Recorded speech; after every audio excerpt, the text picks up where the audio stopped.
स्वागत है आपका दिव्य हिमाचल टीवी में। मैं हूं दीक्षा शर्मा। शाम के 6 बज चुके हैं और प्रदेश की तमाम खबरों के साथ हम आपके समक्ष आ चुके हैं। कई लेटेस्ट अपडेट्स आज इस बुलेटिन में हम आपके साथ साझा करने वाले हैं। मुख्यमंत्री सुखविंदर सिंह सुक्खू की ओर से उद्योगपतियों को लेकर एक बड़ा ऐलान किया गया है। जानकारी इससे संबंधित आपको देंगे।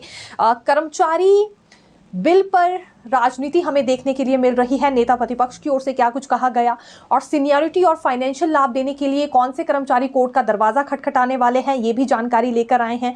कितने ऐसे कर्मचारी हैं जिन्हें इस अवधि का यानी कि कॉन्ट्रैक्ट अवधि का लाभ नहीं दिया जाएगा, ये भी बारीकी से हम आपके साथ चर्चा करने जा रहे हैं। और डॉक्टर्स को लेकर भी एक बड़ा फैसला हुआ है। अध्ययन अवधि में वेतन देने पर यह बड़ा फैसला हुआ है। जानकारी लेकर आए हैं और ऊना से एक बड़ी अपडेट निकलकर सामने आई है, जहां पिता और पुत्र की मौत हो गई है, गोलियां बरसाई गई जमीनी विवाद के चलते। ये भी अपडेट हम आपके साथ साझा करने वाले हैं। लेकिन शुरुआत मौसम से करना चाहेंगे, क्योंकि देखिए, लंबा ड्राई स्पेल टूटने के बाद आज भारी बर्फबारी हुई है अधिकांश क्षेत्रों में। सिरमौर, कुल्लू, किन्नौर, लाहौल स्पीति, शिमला में जमकर मेघ भी बरसे और बर्फबारी भी हुई। मैदानी इलाकों में भी देखिए मेघ बरसे हैं। अभी 26 दिसंबर तक मौसम इसी तरह से खराब बना रहेगा। बारिश बर्फबारी को लेकर अलर्ट जारी किया गया है। हालांकि जो लोअर डिस्ट्रिक्ट्स हैं, जैसे ऊना, कांगड़ा की बात करें तो वहां बूंदाबांदी ही होगी, लेकिन मध्य पर्वतीय क्षेत्रों में और ऊंचे पर्वतीय क्षेत्रों में जरूर यहां बर्फबारी होने वाली है। भारी बर्फबारी को लेकर अलर्ट जारी किया गया है। लेकिन राहत भरी बात यह है कि लंबा ड्राई स्पेल टूटा है। हालांकि कुछ रोज पहले भी देखिए बर्फबारी तो हुई थी, लेकिन इस तरह से नहीं थी और शिमला में तो हल्के फाहे ही गिरे थे।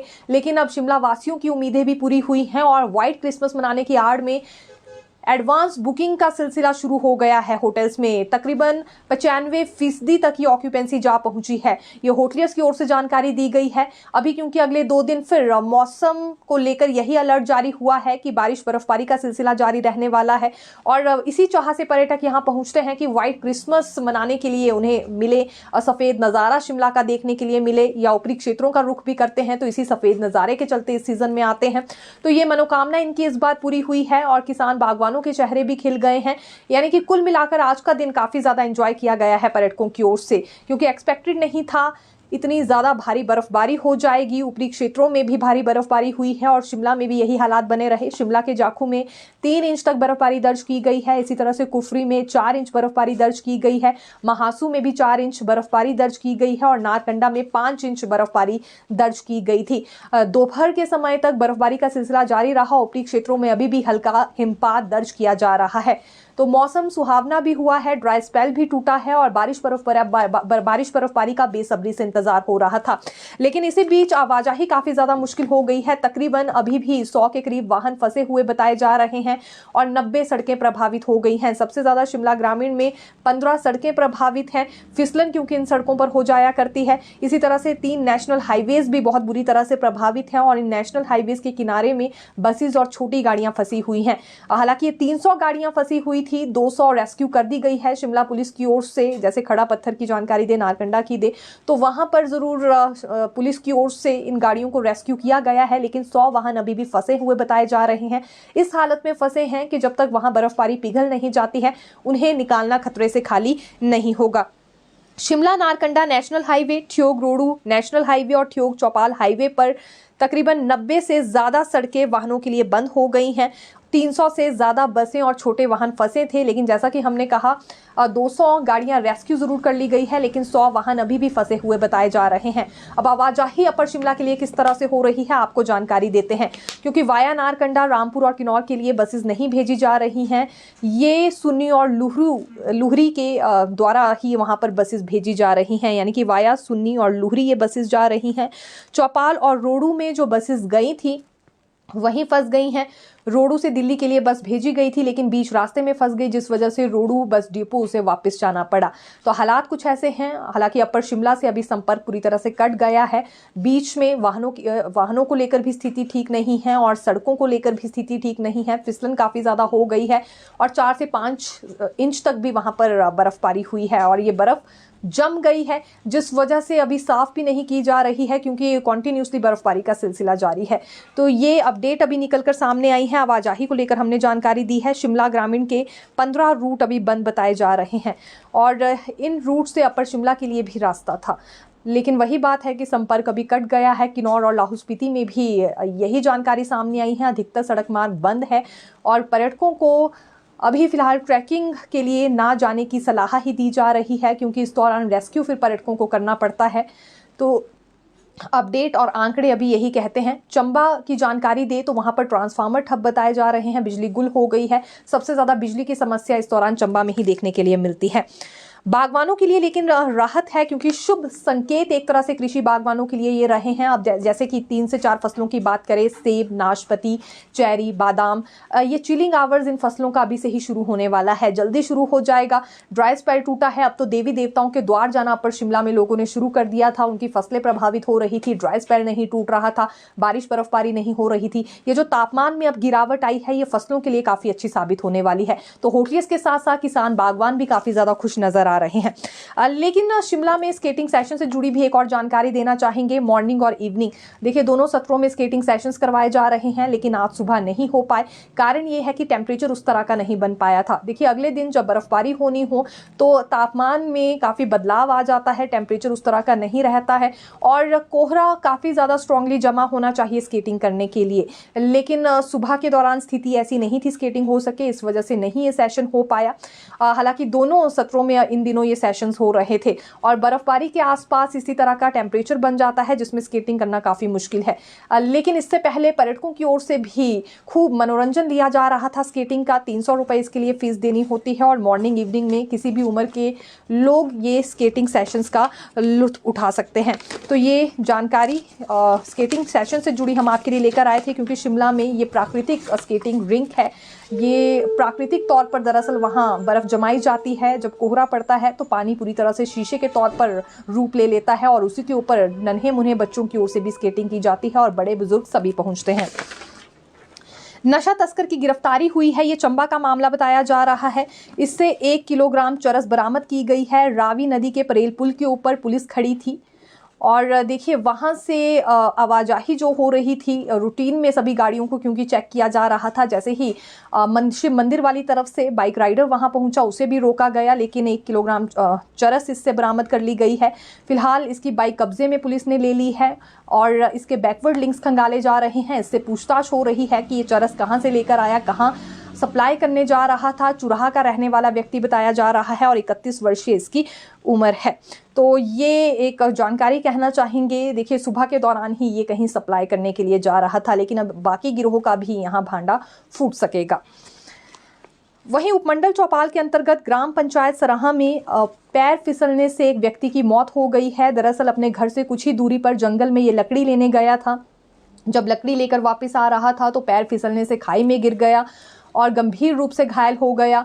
घर वालों ने जल्दी ही इसे सिविल अस्पताल पहुंचाने की कोशिश की, लेकिन वहां पहुंचते ही डॉक्टर ने इसे मृत घोषित कर दिया था। फौरी राहत के तौर पर 25,000 रुपए ऐसे दिए गए हैं, इसके परिजनों को दिए गए हैं। खैर यहाँ से सबक लेने की आवश्यकता है इन दिनों, क्योंकि मौसम ठीक नहीं है। लगातार बर्फबारी का सिलसिला खास तौर पर अपर शिमला में हो रहा है।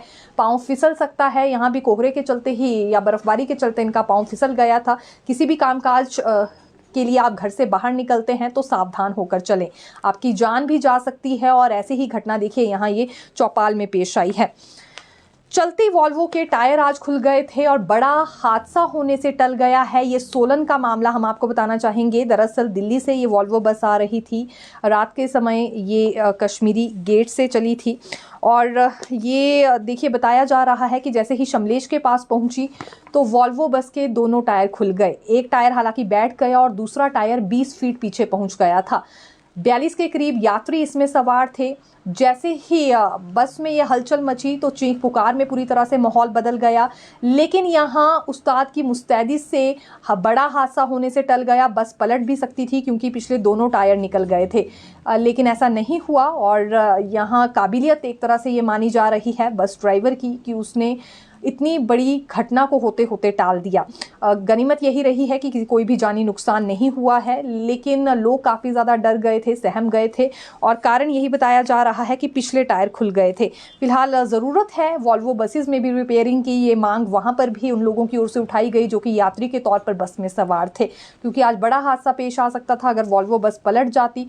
तो न जाने कितने लोगों की इसमें जान जाती। तकरीबन 42 के करीब इसमें सवारियां बताई जा रही हैं और सुबह 10:30 बजे के करीब शमलेश में यह हादसा पेश आया है।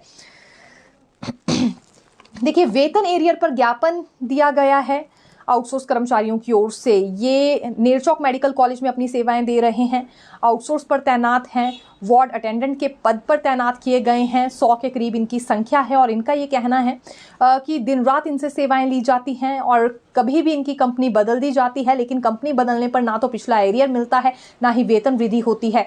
जो सेवाएं ली जा रही है उसके अनुरूप इनका वेतन भी बढ़ना चाहिए, इसके अलावा एरियर भी पिछला दिया जाना चाहिए। ये परेशान है, इस पूरे मामले में सरकार हस्तक्षेप करे और कंपनियों को ये आदेश जारी किए जाएं कि जिस भी नई कंपनी के दायरे में आते हैं वो इनका वेतन बढ़ाए और पिछली कंपनी से भी एरियर दिलाने का प्रयास सरकार करे। ज्ञापन इन्होंने दिया है, अगर जल्दी ही इस पर कोई कदम नहीं उठाया जाता है तो ये प्रदर्शन करने पर मजबूर होंगे। अभी वार्ड अटेंडेंट की सेवाएं इनकी ओर से दी जा रही है, तो लाजमी सी बात है ये सेवाएं प्रभावित होंगी अगर ये प्रदर्शन करते हैं।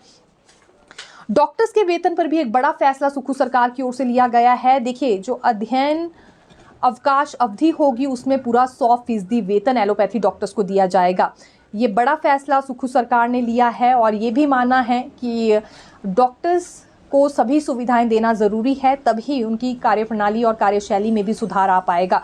ये एलोपैथी डॉक्टर्स हैं और इनके अध्ययन अवकाश अवधि के दौरान अब 100% वेतन इन्हें मिलेगा। पहले वेतन का 40% हिस्सा ही दिया जाता था, लेकिन अब पूरा 100% वेतन दिया जाएगा।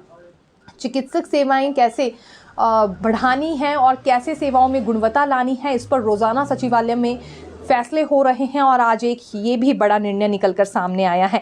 प्रदेश सरकार का यह फैसला स्नातकोत्तर पाठ्यक्रम पर लागू होगा, यानी कि स्नातकोत्तर पाठ्यक्रम से जुड़े जो छात्र हैं या अध्ययन कर रहे होंगे उन पर ही ये डिसीजन लागू होने वाला है। और 40% वेतन पहले दिया जाता था, अब 100% वेतन मिलेगा। जैसा कि हमने कहा, गुणवत्ता सुनिश्चित की जा रही है कार्यशैली में डॉक्टर्स की, उसके बाद ही मरीजों के लिए भी सुविधाएं बढ़ पाएंगी। ये अपना अध्ययन और अपना कार्य और ज़्यादा यहाँ दिल लगाकर करेंगे अगर इन्हें ये सुविधा दी जाती है। तो ये फैसला हो चुका है, आज ही मुख्यमंत्री सुखविंदर सिंह सुक्खू की ओर से ये भी जानकारी सामने आई है।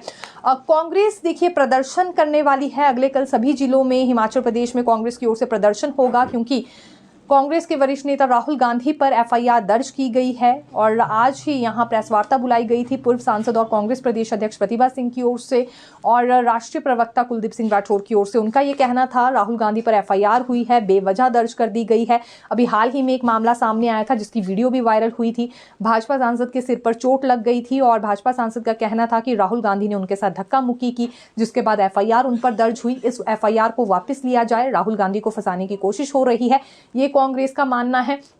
और कांग्रेस का ये भी कहना है कि पहले तो यहाँ दूसरी पार्टीज पर ही निम्न स्तर की बयानबाजी की जाती थी केंद्र सरकार की ओर से, लेकिन अब तो बाबा भीमराव अंबेडकर को भी नहीं बख्शा जा रहा है। जिस तरह की टिप्पणी केंद्रीय गृह मंत्री ने उन पर की है उसे जल्द से जल्द वापस लिया जाए। जब तक ये टिप्पणी वापस नहीं ली जाएगी कांग्रेस की ओर से आंदोलन जारी रहने वाला है।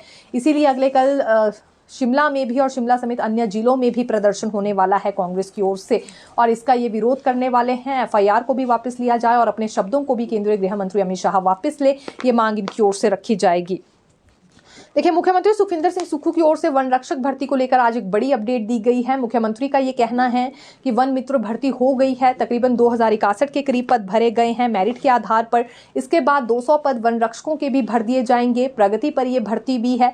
वन संरक्षण को लेकर कुछ कदम उठाए जा रहे हैं, कैसे वन संपदा की सुरक्षा हो सकती है, इसीलिए भर्तियों का सिलसिला तेज किया जा रहा है। इतना ही नहीं, उन्होंने ये भी माना है कि 2021 की तुलना में 2023 में तकरीबन 55 वर्ग किलोमीटर बढ़ा है दायरा वन क्षेत्र का भी, यानी कि वन क्षेत्र लगभग 55 वर्ग किलोमीटर तक बढ़ा है और आगे इसे और ज़्यादा बढ़ाया जाएगा। इसके लिए 18,000 लोगों को त्वरित अग्निशमन बल में पंजीकृत किया गया है। अब इनकी भी कुल संख्या 60,000 के करीब हो गई है। तो नए नए कदम उठाए जा रहे हैं। साथ ही साथ वन विभाग के अधिकारियों को ये भी निर्देश जारी किए गए हैं कि ऐसे पौधों का रोपण किया जाए वन में जो कि औषधीय गुण रखते हों या फलदार पौधे हों, ये भी बढ़ाए जाएंगे। तकरीबन 60% तक ये फलदार और औषधीय पौधे उगाने का निर्देश दिया गया है मुख्यमंत्री सुक्खू की ओर से। वन संरक्षण करना है, वन संपदा को लूटने से बचाना है, क्योंकि कई बार ये तंज कसते आए हैं मुख्यमंत्री जयराम सरकार पर कि उस वक्त वन संपदा को लुटाया गया है, लेकिन वर्तमान सरकार हरगिज़ नहीं होने देगी। और तो और अब यहाँ पर देखिए वन क्षेत्र का दायरा भी बढ़ाने की कोशिश हो रही है और कैसे और ज़्यादा गुणवत्ता लाई जा सकती है वनों में, जैसे कि ऐसे पौधारोपण करके फलदार पौधा लाके या औषधीय पौधों को उगाकर, इस पर भी कोशिश कायम है वर्तमान सरकार की ओर से। अब आना चाहेंगे कर्मचारियों के बिल में। देखिए यहाँ कर्मचारियों की ओर से कई तरह के सवाल उठाए जा रहे हैं। अभी हाल ही में शीतकालीन सत्र के दौरान जो बिल पारित किया गया है, बिल में ये स्पष्ट कर दिया गया है कि कॉन्ट्रैक्ट अवधि का लाभ नहीं दिया जाएगा, ना सीनियरिटी का लाभ मिलेगा और ना ही अन्य फाइनेंशियल लाभ कॉन्ट्रैक्ट में मिलेंगे।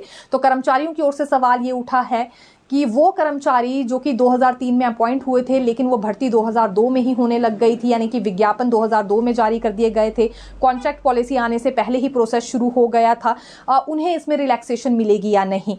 कुछ एक ऐसे मामले भी सामने आए हैं कि 2002 में विज्ञापन जारी हो गए थे, तब से ही प्रोसेस शुरू हुआ था, लेकिन फिर पॉलिसी बनने के बाद या पॉलिसी के आसपास ही वो अपॉइंट किए गए। तो ये कर्मचारी अब रिलैक्सेशन मांग रहे हैं। हालांकि ऐसे कर्मचारियों को रिलैक्सेशन मिलती है या नहीं देखना होगा। सरकार ने एक तर्क अपना ये रख दिया है कि 2003 में कॉन्ट्रैक्ट पॉलिसी आई थी और इस पॉलिसी के बाद जितने भी लोग अपॉइंट हुए हैं उनके लिए ये बिल लागू किया जा रहा है। उन्हें कॉन्ट्रैक्ट अवधि का कुछ भी नहीं मिलेगा, फिर चाहे वो कोई भी फाइनेंशियल लाभ हो या सीनियरिटी हो। लेकिन कर्मचारियों का तर्क ये है कि जिस वक्त पद विज्ञापित किए गए थे और उन्होंने अप्लाई किया था, ऐसी कोई पॉलिसी नहीं थी और इस पॉलिसी के बारे में भी उन्हें जानकारी नहीं थी। और 2003 के बाद भले ही वो अपॉइंट हुए हों, लेकिन उनका भर्ती प्रोसेस तो पहले ही शुरू हो गया था। खैर, इस तर्क में भी इतना ज़्यादा दम तो हमें नज़र आ नहीं रहा है, लेकिन कर्मचारी ज़रूर रिलैक्सेशन की मांग यहाँ कुछ एक उठा रहे हैं। दी जाती है छूट या नहीं, ये देखना रोचक रहने वाला है। दूसरी ओर इस पूरे मसले में खुलकर राजनीति हो रही है। नेता प्रतिपक्ष जयराम ठाकुर का ये कहना है कि विपक्ष ने विरोध जताया, लेकिन उसके बावजूद भी इस बिल को पारित कर दिया गया। ये सरकार कर्मचारी हितैषी हो ही नहीं सकती है। ओपीएस की आड़ में यहाँ वोट बैंक की राजनीति खेली गई। अब ओपीएस दे दी गई, लेकिन बाकी सारे हक छीने जा रहे हैं। ये उचित नहीं है। इसका विपक्ष अभी भी विरोध करता है और सदन में भी विरोध किया गया, लेकिन मेजॉरिटी का फायदा उठाते हुए कांग्रेस की सरकार ने इस बिल को पारित कर दिया है। नए नए पेज फंसाते हुए कर्मचारियों का गला घोटने की कोशिश की जा रही है, ये भी नेता प्रतिपक्ष की ओर से आज मंडी में कहा गया है और कई सवालिया निशान इन्होंने फिर इस बिल को लेकर उठाए हैं। लेकिन बिल तो पारित हो गया है और इसमें गौर किया जा रहा है उन्हीं कर्मचारियों पर जो 2003 पॉलिसी के बाद अपॉइंट हुए हैं।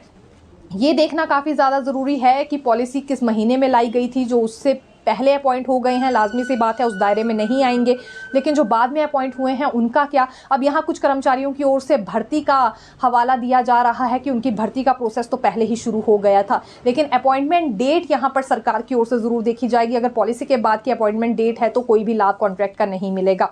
नेता प्रतिपक्ष ने आज ये भी जिक्र किया है कि देखिए, अब जिसका नियमितीकरण का पीरियड कम होगा उसे कम ही लाभ दिए जाएंगे। और कुछ ऐसे भी यहाँ कर्मचारी हैं कॉन्ट्रैक्ट वाले जिन्होंने 5 से 8 वर्ष तक का कॉन्ट्रैक्ट पीरियड भी पूरा किया, लेकिन अब इसका भी कोई लाभ उन्हें नहीं दिया जाएगा। ये 14 से 15 केस पहुंचे थे कोर्ट में, जिन्होंने कोर्ट का दरवाज़ा सिर्फ और सिर्फ यही लाभ उठाने के लिए खटखटाया था, लेकिन उन्हें भी अब डर सता रहा है। शिक्षा विभाग में बहुत से ऐसे केस हैं जिन्हें लाभ दे दिया गया है कॉन्ट्रैक्ट पीरियड की अवधि से, लेकिन अब डर रहे हैं। ये डर उन्हें सता रहा है कि कहीं रिकवरी तो नहीं हो जाएगी। अगर 2003 के बाद अपॉइंट हुए होंगे, 2003 की पॉलिसी आने के बाद अपॉइंट हुए होंगे, तो रिकवरी का डर सताना लाजमी सी बात है। लेकिन सरकार पर डिपेंड करता है किन कर्मचारियों को इसमें रिलैक्सेशन दी जाती है और किन्हें नहीं दी जाती है। नेता प्रतिपक्ष जयराम ठाकुर ने सिर्फ कर्मचारियों के बिल का मामला नहीं उठाया है, उनका ये भी कहना है कि जो संशोधन किया गया है वो भी गलत है, ये नहीं होना चाहिए था। दरअसल ये उन कर्मचारियों के लिए है जो अभी एक ही बार रेगुलर होंगे और उम्मीद लगाकर बैठे थे कि दूसरा मौका उन्हें रेगुलर होने के लिए सितंबर में दे दिया जाएगा। ये हुआ नहीं। नेता प्रतिपक्ष का कहना है कि ये 2 साल का ही कॉन्ट्रैक्ट पीरियड रहता है, लेकिन अपने बनाए गए नियमों की वजह से ये 2 साल के बजाय 3 साल का कॉन्ट्रैक्ट पीरियड ही कर्मचारियों को पूरा करना पड़ रहा है, क्योंकि कुछ एक का सितंबर और उससे पहले 2 साल का कॉन्ट्रैक्ट पीरियड पूरा हो गया है, लेकिन अगले साल के मार्च तक का इंतजार करेंगे तो 1 साल तो उनका वैसे ही बढ़ गया। अब तो फाइनेंशियल और सीनियरिटी का लाभ भी कॉन्ट्रैक्ट पीरियड का नहीं दिया जा रहा है। सभी हक कर्मचारियों के छीने जा रहे हैं, उनके साथ भेदभाव हो रहा है और अगर कर्मचारी कोर्ट का दरवाजा खटखटाते हैं तो विपक्ष भी उनके साथ खड़ा रहेगा। इसी बीच एक बड़ा तंज नेता प्रतिपक्ष ने देखिए आज क्या कसा है कि अब भले ही कर्मचारियों को ये लाभ ना देते हुए हवाला सरकार दे रही हो कि वो पैसों की बचत कर रहे हैं, लेकिन उतनी ही राशि वकीलों पर व्यय कर दी जाएगी अगर ये कर्मचारी अब अपना लाभ लेने के लिए कोर्ट का दरवाजा खटखटाते हैं। तो इससे बेहतर ये ना होता कि कर्मचारियों को ही ये लाभ दे दिया जाता।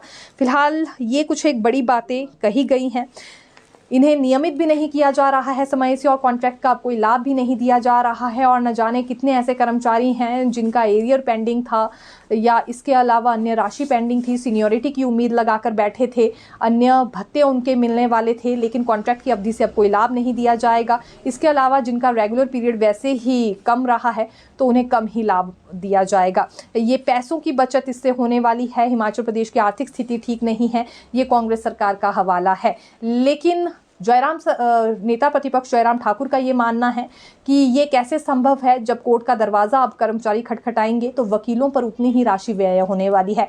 सरकार वकीलों पर राशि खर्च कर सकती है लेकिन कर्मचारियों पर नहीं कर सकती है। ये कितनी ही कर्मचारी हितैषी सरकार है, यहां से कर्मचारी भी अब अंदाजा लगा सकते हैं। देखिए, मुख्यमंत्री सुखविंदर सिंह सुक्खू की ओर से नया ऐलान आज किया गया है। उद्योगपतियों को लेकर उन लोगों को बख्शा नहीं जाएगा जो इंडस्ट्रियलिस्ट को धमकाने की कोशिश कर रहे हैं या यहां से भगाने की कोशिश कर रहे हैं। तुरंत प्रभाव से कार्रवाई होने वाली है, ये कहा है मुख्यमंत्री ने। आज इंडस्ट्रियलिस्ट एसोसिएशन इनसे मिलने गई थी और उद्योगपतियों के उत्पीड़न के मामलों को लेकर भी उसमें जानकारी दी गई। हालांकि मुख्यमंत्री ने उद्योगपतियों से ये अपील की है कि वो ज़्यादा से ज़्यादा निवेश करें हिमाचल प्रदेश में और इसका दायरा और ज़्यादा बढ़ाया जाएगा। इसके लिए उद्योगपतियों को कुछ सुविधाएं भी सरकार की ओर से मिलने वाली है। लेकिन एक बड़ा आश्वासन ये भी दे दिया गया है कि जो भी उद्योगपतियों का उत्पीड़न करेगा, उन्हें धमकाएगा या समस्या बनेगा उनके निवेश करने के रास्ते में, उसे भी सरकार बख्शने वाली नहीं है। सबसे बड़ा एक्शन ऐसे ही लोगों पर अब लिया जाएगा। हिमाचल प्रदेश में रोजगार के अवसर बढ़ सके, इसीलिए ज़्यादा से ज़्यादा निवेश यहाँ पर हो, ये सरकार की ओर से कोशिश की जा रही है। फिर मिलेंगे नई खबर के साथ। देखते रहिए दिव्य हिमाचल टीवी। धन्यवाद।